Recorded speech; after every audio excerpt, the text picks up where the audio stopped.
Hello, everyone, and welcome to episode 29 of the All in Football Fantasy Premier League show for podcast channel show. I hope you've all subscribed by now, and I hope that's why you're getting these coming through. Because if you haven't subscribed yet, you're getting towards the end of the season. It's getting a little bit late, so you should have subscribed by now. I'm your host, the FPL guru, Alex Rex, and joining me today, all on his lonesome this time, because poor little Scotty Williams isn't feeling too well, is the man, the myth, the legend, top of us three this season. He should have been on all the time. He should be doing these podcasts for us, Tom. It's Tom Hughes. How are you doing? Very good. Sub Scott out, get me in. Just going to say it, you've got the higher ranked fantasy manager. So, yeah, this is the podcast to tune into. Just going to throw that out there. Sorry, Scott, that's a bit mean when you're ill, but there you go. No pressure on us now as well, Tom.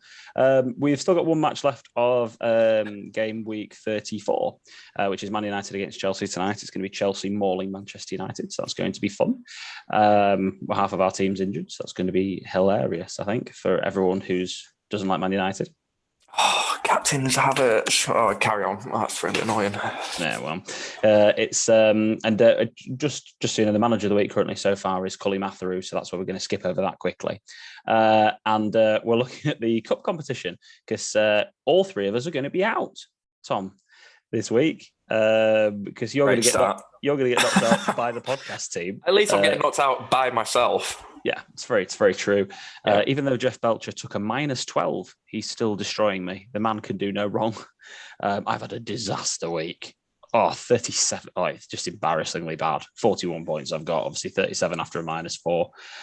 Almost as bad as Scott Williams with 26.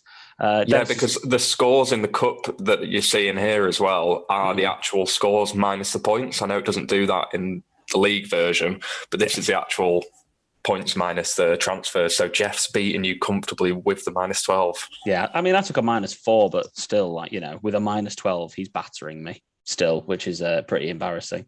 And Scott with 34 points this week, but he took a -8, was it? He took, yeah, it was -8. So he's on 26. Dimple activating her wild card this week.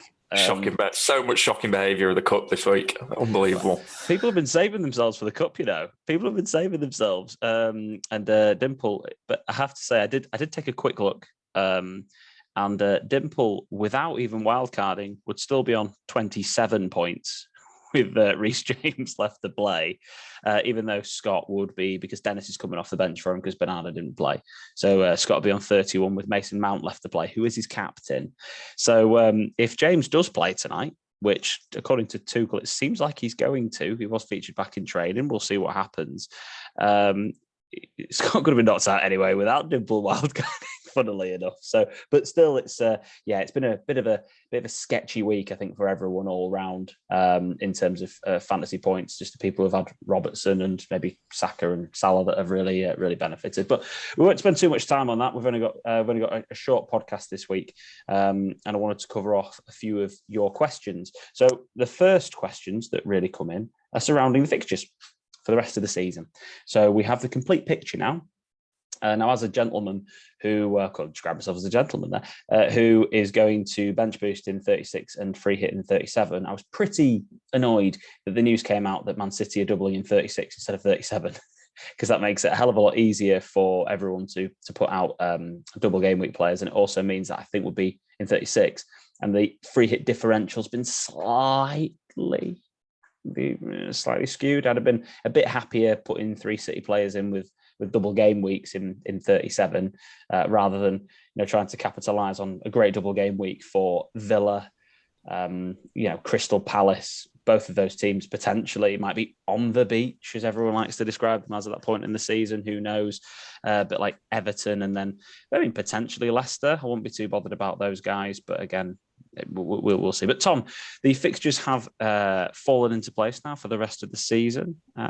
Any comments? Anything that you've noticed? Any teams that have really stood out to you in terms of who you're liking the look of, the running for?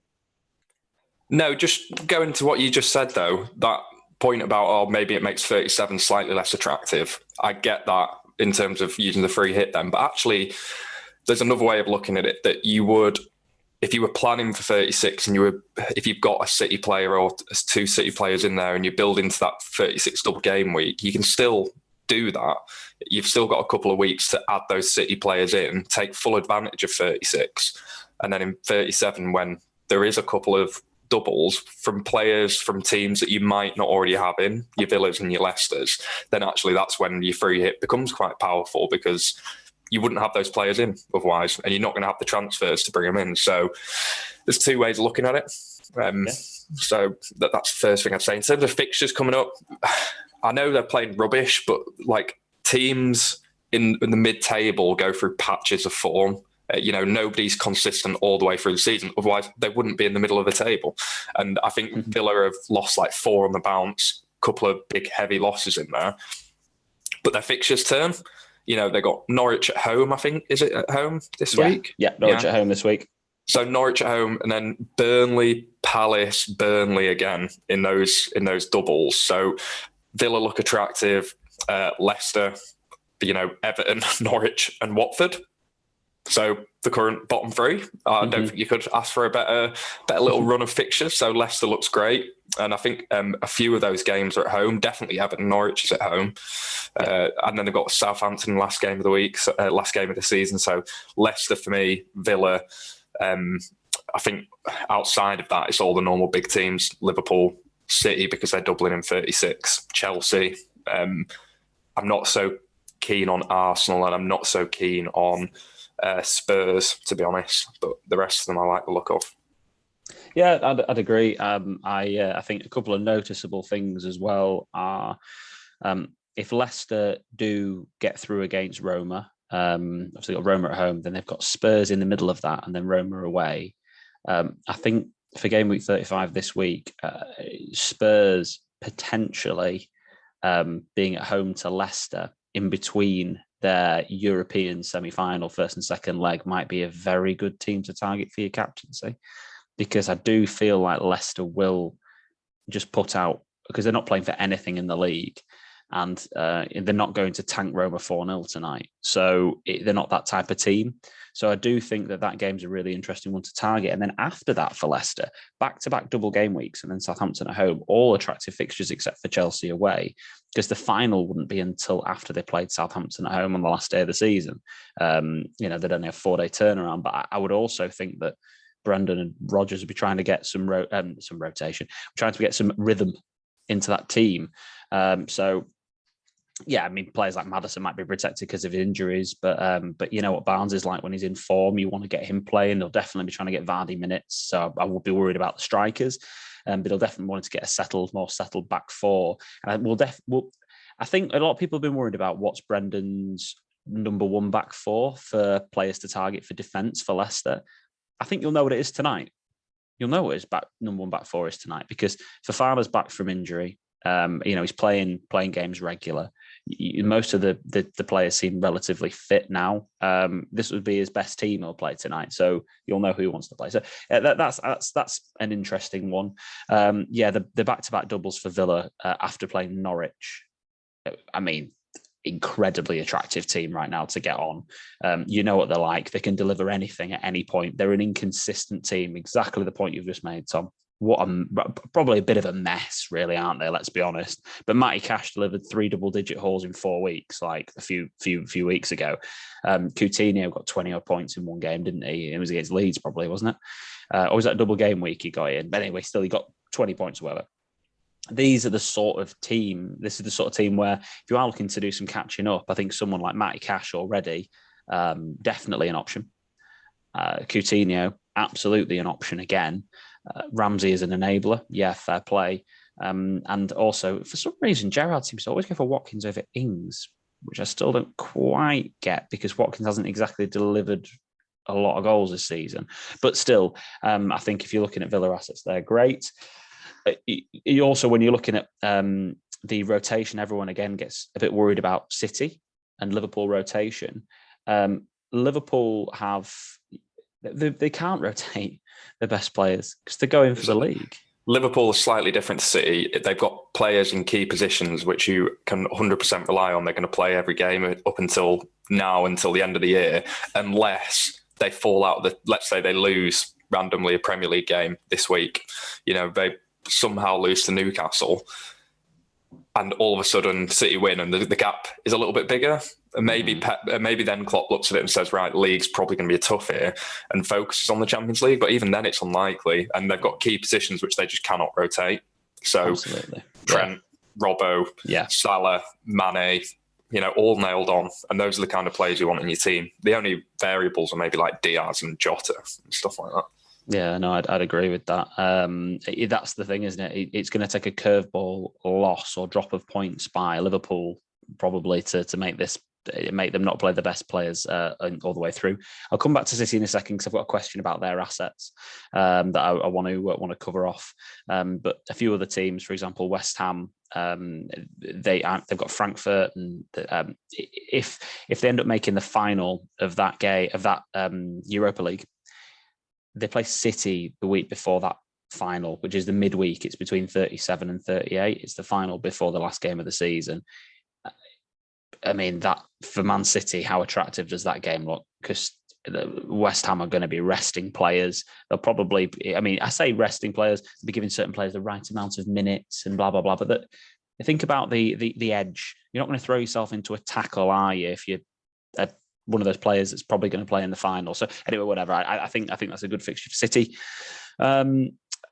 You've got to as well look at Manchester United because they are a team to 100% avoid after this Chelsea game. They've only got 3 fixtures left in 4 game weeks and they're rubbish. So all in all, you've got certain players like that to take out.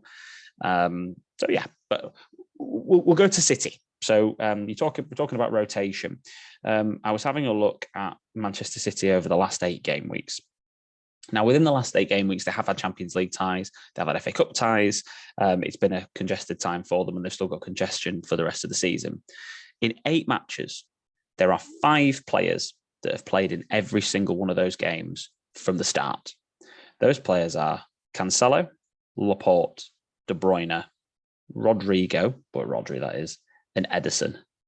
So if you are looking for players who are pretty much nailed to start, I say with obviously bit of caution, pretty nailed to start. Those are your guys. And then you've got also 3 players that have played 7 games: Bernardo, Foden, and Mahrez. Now, Mahrez, 4 of them has been as a substitute. But he's getting minutes in every game. So what I would suggest, and also he's getting minutes in every game, bar 1, and he's actually got more points than every other player except for De Bruyne. Yes, he's got more points than every other player other than De Bruyne. So don't get me wrong, he's not going to play every game. But someone like Mahrez, if you are looking to catch up, I've heard worse shouts. But in terms of rotation, those are the players that seem pretty nailed. Yep. I'm just looking at it because I never know with City. I mean, obviously, if you've got the money for De Bruyne, then excellent. You don't really have to look at this any further, I think. One City defender, I've got Laporte, or, you could have Diaz, I suppose. He's not on there, but he was injured, wasn't he?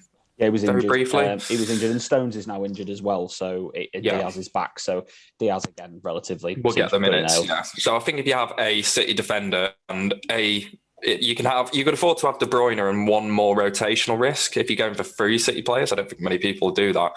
Or it's De Bruyne, or you accept, like you said, a bit of a risk. If I'm looking at that, I know Mahrez got a lot of those points in 1 game. That would kind of put me off. Okay. Just if you look at how many minutes he's played across those 7 appearances, it's half the minutes of like a Foden or something like that.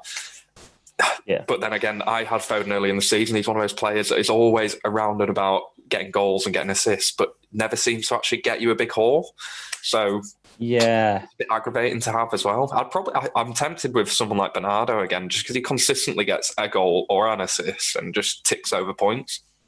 It's a strange one, isn't it? Because when you look at Mahrez for an example, like 14 points, 3-0-1, 14-1. That's just how he is. That is the guy that you get with Mahrez in terms of minutes. But anyway, look, at the same time, he's 8.6. He's a bit more expensive. I think if you're going to go for it, you probably go for Foden. But yeah, he's not really been delivering massive returns. He's got 10 points against Brighton. Explosive, is he? 2-3, 3-2, 7, 2-8, 3-2. He's not really been doing amazing bits. Bernardo, he was doing amazing things earlier in the season without De Bruyne, but he got a 9 against Brighton, but 4-1, 3-6, 3-5, 3. Again, they're not amazing returns, which is why people don't have loads of City players in the team. You thought they would do, but they don't. The main man to get is De Bruyne if you can get him. Looking at his last returns, every game he's, let's just go back here: 11-8, 11-0, 2-3, 18-3, 11, 9, 6, 9. If you've had De Bruyne since game week 22, you're laughing. It's just that's the midfielder to get if you can afford him. I wouldn't be ripping up my team for any other City midfielder. That's what my point is here. I would be looking to double up on defence if I was going to double up anywhere. Cancelo and Laporte, probably. I think Laporte at 6 million. And how much is Diaz? 6.1. Whatever, potato. But I would look at Cancelo and one of those. You could go for both of those guys, and then be the man De Bruyne. The rest of them will all get rotated in and around. But there aren't actually. Sorry, Tom, I'm rambling on here. But there aren't that many City options, and I know that may sound a little bit backward to people, but actually, in terms of their midfield, they're not really. Like Grealish isn't really an option at the moment. He's not returning loads, and he's just not playing amazingly well. He's trying to fit into the system. Like Sterling's probably right up there as somebody who wants to start. Jesus scored 4 times in one game, but he'd scored 3 the whole rest of the season before or something. Like, it's just Jesus for you again. Gundogan seems to be a bit out of favour, and with Bernardo, that's my take on City anyway. I think you try. The only player I would rip my team up to do is De Bruyne. If it's a free transfer, yeah, Foden for me, but the other attacker. But I'd be doubling upon defence personally. Tom, any other thoughts on City? No, I think you're right. I think De Bruyne requires you to rip up your team because he costs nearly 12 million. I think the rest of the players, you probably aren't ripping up your team. It might be you're downgrading from a more expensive premium midfield option. Let's say a Bruno Fernandes or a Son or something like that. And so you go to a City option for the double, which frees up some funds and gives you a City player. So that's what I would say to you. So I think that's the debate people have got here. And I'm glad you brought that up because it's given a little bit of perspective to put this into is you've got kind of 3 options really to bring De Bruyne in for -4s or straight swaps. And the first option is, would you take out Salah? And personally, I wouldn't. Still for De Bruyne, I think Salah's more explosive still as an option personally. The next one is, would you take out Son, direct transfer for De Bruyne right now? If you could do that as a question.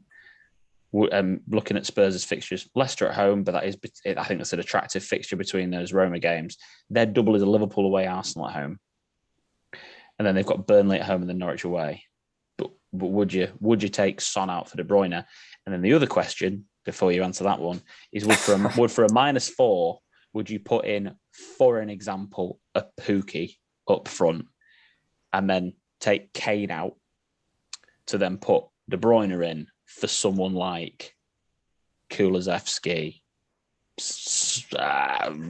Ramsey, if you can afford it, maybe. I don't know. Ramsey's probably not the best example, but one of those sorts of cheaper players. Rafinha. People have got Rafinha. So would you do first that? Question. Would you take Son out for De Bruyne right now? Son out for De Bruyne this week? No. Okay. Unless if it's part of the grander plan, then it's fine to do it. I think like Son versus Leicester, who are playing, like you said, competitive games either side of it in Europe.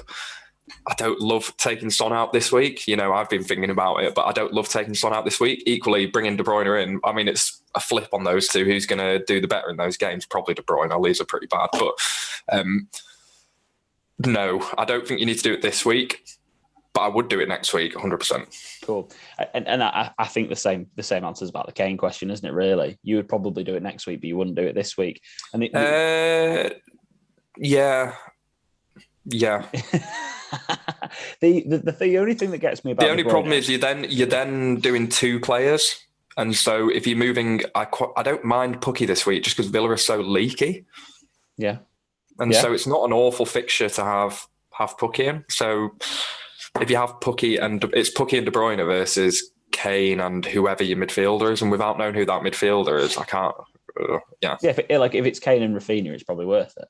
But like if it's Kane and like, I don't know, Ramsey, then probably not. Probably not. Yeah. I also think when I look at the fixtures for City, I saw that De Bruyne, obviously they were battering Watford. He got taken off after 50 minutes, 53 minutes or something to get rested, as you would do for De Bruyne. He's the most important player in that team. So again, if they're battering Leeds 2 or 3-0, could only be 2-0 after 60 minutes. De Bruyne is coming off, isn't he? Because they've got the Madrid second leg and they should be able to manage Leeds at 2-0 for 30 minutes. So it's... I'm not looking forward to that game at all. It's going to be tough. But I think that covers off the City question. I wouldn't be bending over backwards this week, but for the double and then the running after 36, 37, 38, I really like that. And also, if it's a third one, there was a third question in there you had as well. Was it about Kane? And it was about the Kane one, wasn't it? I thought that was the second one. Don't know what the third question was. We'll have to go back and listen and edit this out. We'll listen back and we'll be like, guys, listen to yourselves. Oh dear! Honestly, call yourself podcasters. I should have written the notes. Oh, terrible! So, yeah, you should have got them sticky things and thrown them on the board like you were going. I know. The touching base on Reece James, is he a rotation risk now? Was one of the questions we had thrown in. I think James is always a risk because of more of his injuries rather than his rotation. I think if James is fit, I think he pretty much plays all the time. Look at that run, by the way. 0, 0, 0, 0, 0, 18, 0, 0, 0. I mean, it's just so aggravating. It's the most James thing ever, though, isn't it? Let's be honest. That's how he is. Has been this season. When you look at the running for fixtures, it's gone red there. Everton, Wolves, and then but it's the Leeds game. They're playing the FA Cup final after that Leeds game. I'm not going to go for triple Chelsea in the double game week 36. I'm just probably going to have 1 or 2 of them in there because it's hard to predict who's going to play in that Leeds game because they've got a 1-game season now, and that's the FA Cup final against Liverpool, and they'll want to give them a week's rest before it. So if you don't already have James, I would go Alonso because Alonso is much more. He's just safer. Azpilicueta can play right back if needed, and Alonso seems to play, and actually, Alonso's goal threat is actually higher. Like he's unbelievable, some of his statistics in terms of how much he gets involved and things like that. So I would be, if I already have James, I'm really annoyed about that. I wish I'd gone Alonso, but if you don't already have one of them, go Alonso, definitely. In terms of his XGI, he's 4th behind Havertz, Mount and Werner is Alonso. He's next, which is just absolutely crazy. In terms of shots, he's only behind Werner, Mount and Havertz. Obviously that goes hand in hand with XGI, but still, like he's right up there. He's not actually that high on the fixtures of the last 8 game weeks, but in the last 3 game weeks, he's got 13 points, 1 point, and 10 points because that's just Alonso again for you. I wouldn't be bringing James in, but I own James, but I'm not unhappy about having him. No. I think you can keep him if you've got him. He's a hold for the rest of the season, basically. I'd agree. He's a hold but don't buy. That's what I would agree with at this very moment in time. To just touch base on the chip situation, because that's something I wanted to make sure we've discussed slightly on that sort of strategy before we call it a day today. This is the usage of the chips in the top 10k. So free hit, there's like, but this must be just the teams that are basically dead left. Is that 54 teams which have got 2 free hits left, which are probably ones that just aren't playing anymore. And there are still 50% or 48.21% of teams that have a free hit left, 1 free hit left. So nearly half the teams. And then bench boost wise, there's 38.5% of teams still have their bench boost left. So by the looks of it, I mean, there's a small amount of wild card. Again, I mean, they'll use that this week, who isn't a dead team, I'm almost sure, because they'll probably have the bench boost left. Triple captain, small amount left again.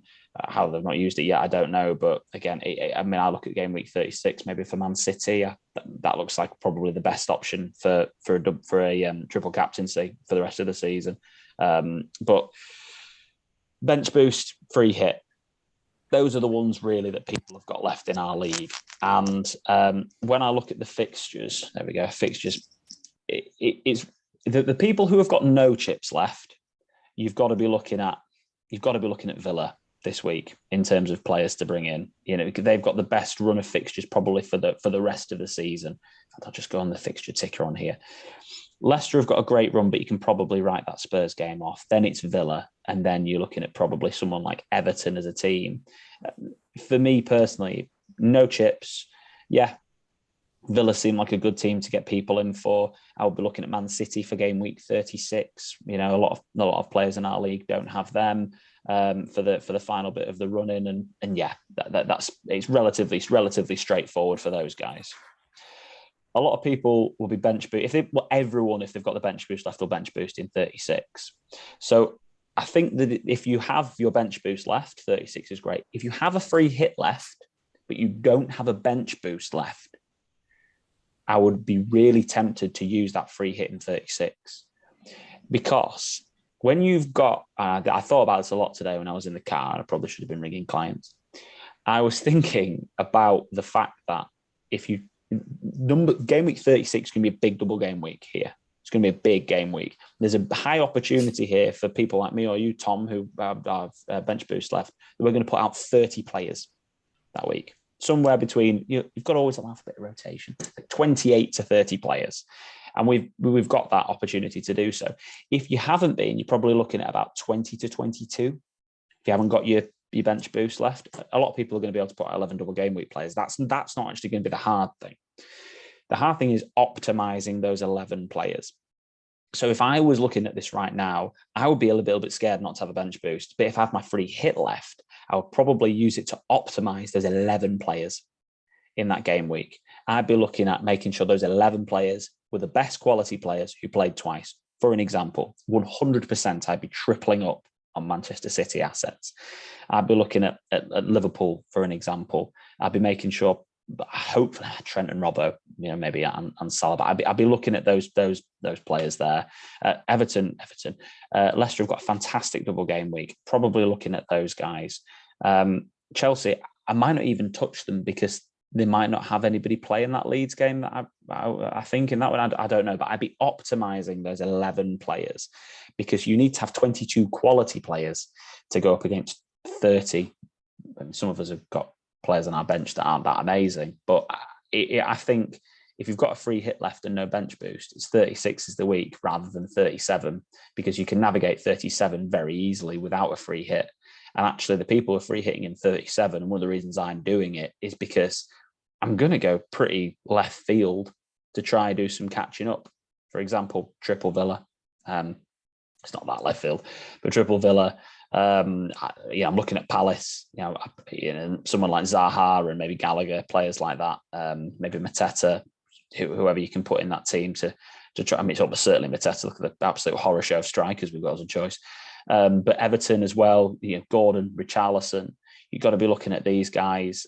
Leicester, obviously looking at those as options as well. I'll be looking at my double game week players to try capitalise. So chip strategy wise left, I think if you've got no chips, go for the teams that have got the most games left.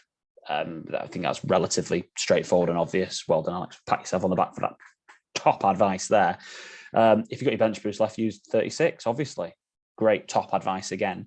And if you're free hitting and you have your bench boost, use it in 37 personally. If you just have your free hit, use it in 36. Tom, any thoughts on my waffle and ramble?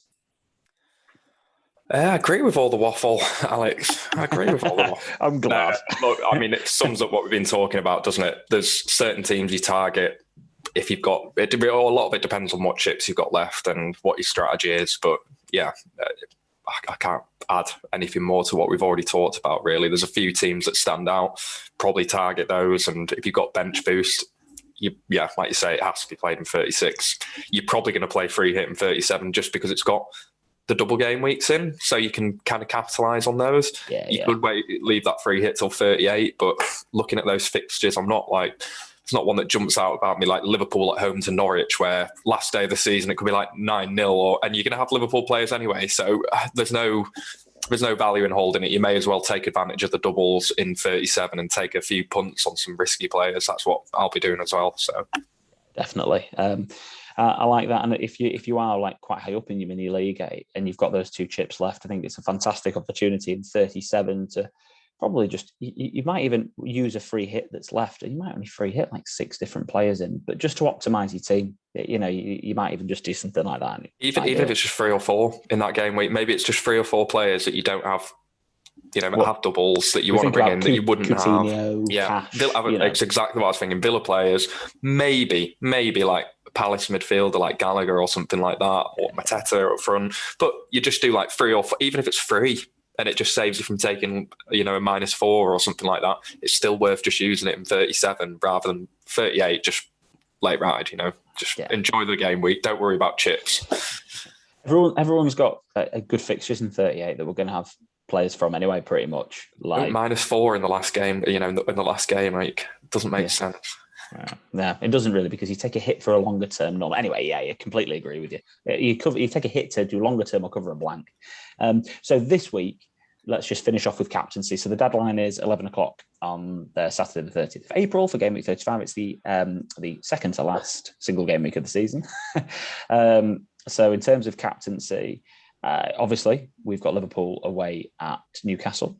So that's an option. Early kickoff, though. Remember, we had this conversation with Scott before. Villa at home to Norwich, which is the best fixture in the league, but you never know what you're going to get with Villa. Southampton Palace, anything can happen. Watford Burnley, massive game. Anything can happen. Wolves Brighton, boring game. Anything can happen. I think when you're looking at Leeds and City, obviously that's an option for City players. Chelsea at Everton, again, potentially an option. But I really like the Spurs-Leicester game, I can't lie. I think it's probably going to be between going for boring Salah or probably going for Harry Kane. What do you think, Tom?